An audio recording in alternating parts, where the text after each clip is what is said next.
Bertemu lagi dengan saya, Parlindungan Sitorus, Ketua Umum Organisasi Advokat, Lawyer, dan Legal. Kali ini saya mau menyampaikan ada pertanyaan dari seorang advokat atau dari sarjana hukum. Apa persyaratan untuk diangkat menjadi advokat dan apakah magang itu harus setelah lulus dari tamat S1 hukum ya. Jadi saya akan menerangkan berdasarkan Undang-Undang Republik Indonesia Nomor 18 Tahun 2003 tentang advokat ya. Pasal 3 saya terangkan ya, saya bacakan ya. Saya bacakan menyebutkan ini pasal 3 ayat 1 ya. Untuk dapat diangkat menjadi advokat harus memenuhi persyaratan sebagai berikut ya. Saya bacakan dulu dari huruf A sampai huruf I. Nanti saya terangkan satu persatu. A. Warga negara Republik Indonesia. B. Bertempat tinggal di Indonesia. C. Tidak berstatus sebagai pegawai negeri atau pejabat negara. D. Berusia sekurang-kurangnya 25 tahun. E. Berijazah sarjana yang berlatar belakang pendidikan tinggi hukum sebagaimana dimaksud dalam pasal 2 ayat 1. F. Lulus ujian yang diadakan oleh organisasi advokat. Jadi lulus ujian yang diadakan oleh organisasi advokat. G. Magang sekurang-kurangnya 2 tahun terus menerus pada kantor advokat. H. Tidak pernah dipidana karena melakukan tindak pidana kejahatan yang diancam dengan pidana penjara 5 tahun atau lebih. I. Berperilaku baik, jujur, bertanggung jawab, adil, dan mempunyai integritas yang tinggi ya. Terus ayat 2-nya, advokat yang telah diangkat berdasarkan persyaratan sebagaimana dimaksud pada ayat 1 tadi, ayat 1 itu kan, dapat menjalankan prakteknya dengan mengkhususkan diri pada bidang tertentu sesuai dengan persyaratan yang ditentukan oleh peraturan perundang-undangan. Jadi saya akan bahas dari huruf A sampai I satu persatu. Huruf A sudah paham, yang pasti rekan-rekan sudah paham, warga negara Indonesia untuk menjadi advokat Indonesia. Tapi kalau untuk menjadi advokat Singapura ya warga negara Singapura. Ya, terus B, bertempat tinggal di Indonesia. Jadi ini wajib bertempat tinggal di Indonesia ya, karena untuk penyumpahannya itu mengikuti tempat tinggalnya. Contoh saya kemarin sudah saya terangkan, tinggal di Surabaya ya, saya disumpah bersumpahnya di Pengadilan Tinggi Jawa Timur ya. Untuk C, tidak berstatus sebagai pegawai negeri ya, tidak berstatus pegawai negeri atau pejabat negara ya. Ini PNS, Polri, TNI juga itu tidak boleh jadi advokat ya. TNI, Polri itu tidak boleh menjadi advokat. Terus pejabat negara. Ada pertanyaan, kepala desa itu bisa enggak jadi advokat? Terus perangkat desa bisa enggak jadi advokat? Karena masih banyak yang rekan-rekan ya dalam gugatan itu masih itu perangkat desa. Ada seseorang anggota saya perangkat desa ya, itu jadi bahan untuk membatalkan gugatannya karena dia perangkat desa, katanya tidak boleh jadi advokat. Sementara yang pasti perangkat desa bukanlah pejabat negara dan bukan PNS ya. Yang perangkat desa yang menjadi pejabat negara itu adalah kepala desanya ya. Karena itu banyak pejabat negara kepala desa yang kena kasus korupsi. Jadi mereka karena dibiayai negara, mereka termasuk kepala pemerintahan desa, kepala pemerintahan yang paling kecil di pemerintahan. Jadi kepala desa itu adalah pejabat negara, itu tidak boleh. Kalau perangkat desa boleh ya. Itu yang untuk huruf C. Terus huruf D, berusia sekurang-kurangnya 25 tahun. Ini untuk mengikuti penyumpahan. Jadi untuk mengikuti penyumpahan itu harus sekurang-kurangnya 25 tahun. Untuk diangkat menjadi advokat boleh 21 tahun juga boleh kok, 22 tahun juga boleh. Sing penting tamat S1 hukum. Ya, yang penting tamat memiliki pendidikan tinggi hukum, ya. Itu yang penting, yang terutama di sana. Nah, kalau untuk disumpah itu wajib 25 tahun. Walaupun dia kurang 1 bulan, itu enggak mau, pengadilan tinggi enggak mau. Jadi harus pas atau lebih dari 25 tahun untuk penyumpahan. Kalau untuk pengangkatan itu tergantung organisasinya. Ya, itu tergantung organisasinya, mau diangkat sama organisasi advokatnya boleh, sah-sah saja. Ya. Terus untuk yang berijazah sarjana yang berlatar pendidikan tinggi hukum sebagaimana dimaksud dalam pasal 2 ayat 1. Ya, kita baca pasal 2 ayat 1.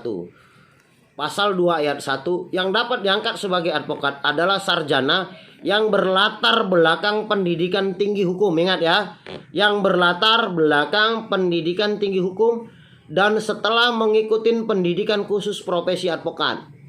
Ya, jadi setelah mengikuti pendidikan profesi advokat yang dilaksanakan oleh organisasi advokat. Ya, organisasi advokat ini berdasarkan putusan MK harus bekerja sama dengan universitas, ya, yang ada bidang hukumnya. Jadi universitas grade B yang bidang hukumnya ada bidang hukumnya itu bekerja sama dengan organisasi advokat menyelenggarakan pendidikan advokat. Itu nanti kita bahas. Ini persyaratannya dulu, ya. Jadi yang tadi adalah berlatar belakang pendidikan tinggi hukum, ya, berlatar belakang pendidikan tinggi hukum. Jadi kemarin ada rekan saya, anggota saya, advokat, lawyer dan legal, S1-nya di Indonesia, S1-nya di Indonesia, S2-nya di Arab. Jadi dia ngambil S2 itu di Arab. Nah, jadi ijazahnya ijazah S2 Arab, ya. S1-nya di Indonesia, bukan hukum. Ya, hanya S2-nya yang hukum. Terus apakah bisa disumpah? Ya, bisa. Saya telah menyumpah, saya telah mengikutkan orang itu sumpah di pengadilan Jawa Tengah. Bisa. Ya, saya katakan itu bisa. Karena yang ditekankan di sini adalah berlatar belakang pendidikan tinggi hukum. Ya, bukan mesti S1 hukum. S2 hukum juga kan pendidikan tinggi hukum. Ya. Ya, jadi ijazah orang tadi itu 1 lembar, besar sekali 1 lembar. Tulisannya tulisan Arab semua. Saya juga tidak paham apa artinya. Sehingga saya datang ke Dubes Arab, menanyakan apakah benar ini ijazah dari Arab Saudi. Ya, dia katakan benar, ini ijazah dari Arab Saudi. Sudah, saya lampirkan, saya ikutkan dia sumpah saya mohonkan dia ikut sumpah di pengadilan Jawa Tengah, pengadilan tinggi Jawa Tengah. Dan pengadilan Jawa Tinggi Jawa Tengah tidak nolak. Saya pernah sempat berardu argumentasi dengan panitranya yang menerima. Ini telah saya periksa, Pak. Saya sudah periksa di Kedubes Arab, memang benar ini S2. Kalau Bapak tidak percaya, periksa. Karena persyaratan di sini adalah berpendidikan tinggi hukum. S2 hukum itu kan pendidikan tinggi hukum, bukan cuma S1 gitu. Ya, itu alasan saya. Sehingga dia sekarang sudah berpraktek sebagai advokat dan telah mengikuti berita acara sumpah dari pengadilan tinggi. Ya, itu untuk berijazah sarjana tadi, untuk Terus F, ya, lulus ujian yang diadakan organisasi advokat. Jadi tadi pasal 2 ayat 1 mengatakan mengikuti pendidikan khusus profesi advokat yang diselenggarakan oleh organisasi advokat plus lulus. Jadi setelah mengikuti pendidikan advokat, dia diuji. Ya, dia dites, mengikuti tes pendidikan advokat sampai lulus, sampai dinyatakan lulus.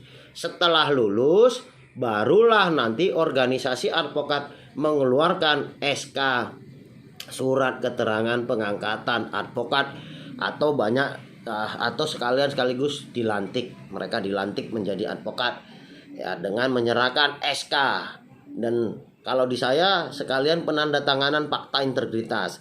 Jadi pelantikan dan penandatanganan fakta integritas yang kemudian akan saya usulkan untuk mengikuti penyumpahan di pengadilan tinggi alamat tempat tinggal masing-masing. Itu kalau di organisasi saya.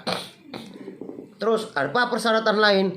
Ada persyaratan lainnya, huruf G. Huruf G menerangkan magang sekurang-kurangnya 2 tahun terus-menerus pada kantor advokat. Ini yang banyak sekali disalahartikan oleh organisasi-organisasi yang terdahulu. Jadi magangnya itu harus ya tamat S1 dulu. Jadi magang dia itu harus tamat S1 dulu baru magang. Ya kalau bagi saya, dia sudah magang sebelum S1 tamat, ya dia magang sebelum S1 kan ada juga itu. Ya dia masih pendidikan S1 hukum, dia sudah magang. Ya. Dia masih pendidikan S1 hukum, dia sudah magang karena dia sudah berumur. Ya banyak yang sudah berumur mengikuti pendidikan S1 hukum, terus dia langsung ikut magang di kantor advokat. Itu saya bolehkan karena tidak ada menerangkan harus S1 hukum dulu, tidak ada. Tidak ada dalam undang-undang ini atau peraturan, karena undang-undang ini PP-nya, peraturan pemerintahnya belum keluar. Ya, undang-undang advokat, peraturan pemerintahnya itu belum keluar. Ya, yang ada itu hanya surat Mahkamah Agung. Ya, nah, jadi peraturan pemerintahnya untuk undang-undang advokat itu belum keluar. Jadi di sini kita banyak yang beradu argumentasi. Tergantung polanya orang melihat. Jadi ada organisasi lain ya menerangkan itu harus S1, tamat S1 dulu baru magang. Itu logika hukumnya dia, kita nggak membantah, terserah. Ya kalau itu menurut dia benar ya sudah. Ya, karena di dalam undang-undangnya tidak ada yang menerangkan seperti itu. Makanya bagi saya organisasi lawyer dan legal, walaupun dia belum tamat S1 hukum, yang penting dia magang. Dan kantor hukum itu mau mengeluarkan surat keterangan magang, ya kantor hukum itu mau mengeluarkan surat keterangan magang bahwasanya orang tersebut sudah magang 2 tahun, saya angkat menjadi advokat, saya ikutkan penyumpahan advokat, ya saya angkat menjadi advokat, saya ikutkan penyumpahan advokat. Kalau organisasi lain saya tidak ngurusin, ini bagi organisasi saya. Terus yang huruf H, tidak pernah dipidana karena melakukan tindak pidana kejahatan yang diancam dengan pidana penjara 5 tahun atau lebih. Ini juga sering menjadi persoalan. Ya, ini juga sering menjadi persoalan. Yang terpenting adalah di sini, yang terpenting rekan-rekan yang telah diangkat menjadi advokat ini hanya untuk penyumpahan. Ini untuk penyumpahan. Ya, untuk bagaimana penyumpahan ini, kalau untuk organisasi saya ini untuk syarat penyumpahan. Jadi untuk pengurusan ini saya terangkan untuk pengurusan yang H tadi ini, surat keterangan tidak pernah dipidana, Anda atau rekan-rekan bisa mendapatkan SKCK dulu. SKCK ke Polres tempat. Polres, jangan Polsek ya. Polsek tidak melayani untuk penyumpahan advokat untuk SKCK. Untuk SKCK penyumpahan advokat itu di Polres. Ya, Polres akan mengeluarkan SKCK yang keterangannya menerangkan tidak pernah dipidana untuk keperluan penyumpahan advokat. Setelah rekan-rekan dapat SKCK tadi ini dibawa ke pengadilan tinggi tempat tinggal saudara. Ya, tempat tinggal saudara. Contoh saya ngambil dari Polres Surabaya terus ke Pengadilan Negeri Surabaya untuk memintakan surat keterangan tidak pernah dipidana. Ini aslinya. Nah, aslinya itu nanti diserahkan kepada organisasi advokat, bukan fotokopi. Jadi aslinya lah nanti yang saya serahkan kepada pengadilan tinggi. Ya, fotokopinya untuk rekan-rekan dan SKCK itu tadi untuk rekan-rekan. Jadi tidak disertakan itu. SKCK itu tidak disertakan. Yang kita butuhkan hanya keterangan tidak pernah dipidana dari pengadilan negeri tempat tinggal rekan-rekan semua. Itu. Itu ya, paham ya? Sudah paham? Kalau kurang paham, kurang jelas, nanti bisa ditanyakan melalui WA kepada saya langsung. Ya, terus yang terpenting ini huruf I. Yang terpenting huruf I, berperilaku baik. Berperilaku baik, jujur, bertanggung jawab, adil dan mempunyai integritas tinggi. Ya. Jadi nanti setelah mengikuti atau menerima SK advokat, surat pengangkatan advokat, ini juga bisa dibatalkan. SK itu bisa dibatalkan oleh organisasi, ya. Kalau Anda tidak berperilaku jujur atau berperilaku baik. Ya, apa itu berperilaku baik? Ya, sopan terhadap norma-norma susila, norma-norma agama. Ya. Jujur dan bertanggung jawab kepada keluarga, ya, bertanggung jawab, ya. Nah, ini yang benar, yang harus ditekankan. Kenapa seorang advokat harus menekankan berperilaku baik, jujur dan bertanggung jawab, mempunyai integritas tinggi? Karena advokat ini adalah profesi yang mulia, gitu loh. Advokat profesi yang mulia dan juga sebagai penegak hukum. Salah satu penegak hukum dari 3 penegak hukum lainnya. Contoh penegak hukum lainnya kepolisian, jaksa, hakim, dan pengacara. Jadi pengacara itu penegak hukum. Kalau pengacara tidak berkelakuan baik dan tidak bertanggung jawab, bagaimana penegakan hukum itu bisa berjalan? Ayo. Paham ya? Sudah paham? Oke. Kita ke ayat 2. Advokat yang telah diangkat berdasarkan persyaratan sebagaimana dimaksud pada ayat 1 yang telah kita bahas tadi. Advokat yang mau berpraktek, ya, bisa berpraktek, yang telah mengikuti persyaratan yang kita bahas di atas tadi, ya. Persyaratannya hanya tergantung rekan-rekan. Apakah kantor hukumnya mau berbadan hukum seperti saya? Saya berbadan hukum law firm. Makanya saya buat klinik hukum. Saya berbadan hukum law firm. Itu saya ada akta pendiriannya.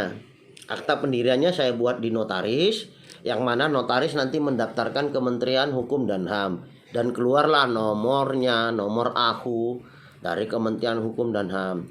Setelah itu keluar, saya mintakan surat keterangan domisili dari kantor kelurahan. Setelah saya dapat surat keterangan domisili dari kantor kelurahan, semuanya itu saya fotokopi.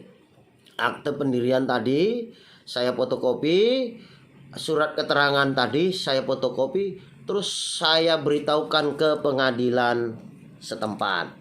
Contoh saya di Surabaya, saya beritahukan kepada Pengadilan Tinggi Surabaya, Pengadilan Negeri Surabaya, bahwasanya Klinik Hukum Perlindungan Sitorus Law Firm bertempat berdomisili di Jalan Pandegiling 246 Surabaya.